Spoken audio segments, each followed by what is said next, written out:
Alam nyo ba na yung kanin yung papanis na ay pwede natin gawing ganito kalutong at kasarap na merienda?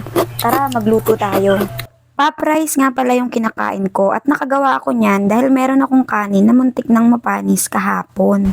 Napakamahal nga ng bigas ngayon kaya ayokong nagsasayang ng kanin. Kaya nga dahil muntik nang mapanis itong kanin na to ay gagawin ko na lang pop rice kesa naman maitapon lang. Dinurog ko nga lang yan at inilagay ko dito sa baking pan ko para maibilad. Medyo hiwa-hiwalay nga ang pagkakalagay ko para naman mas madaling matuyo. Hapon ko na nga kinuha yan at pagkuha ko ay tuyo na nga. Pinagsama-sama ko na nga yan sa isang lalagyan at pagugulungan ko naman yan ng baso para madurog at mapino. Kailangan nga ay wala siyang buo-buo at parang bigas siya para madali ko namang maiprito. Ganito nga ang dapat na itsura niya bago mo iprito. Parang bigas na ulit. Pagkatapos ng durugin niyan ay unti-unti ko naman niyang ipiprito. Dumakot nga lang ako ng kaunti at unti-unti kong inilapag sa kawali. Kung mapapansin niyo ay may mga humihiwalay na nabutil, yun ay luto na at pwede nang ihango. Dapat nga ay mahina lang ang apoy sa pagluluto niyan dahil nasusunog yan agad. Paulit-ulit ko nga lang yan ginawa hanggang sa maiprito ko ng lahat. Yung huling salang ko nga niyan ay hindi ko nahahanguin dahil lahat naman ng pinrito ko ay babalik ko rin sa kawali.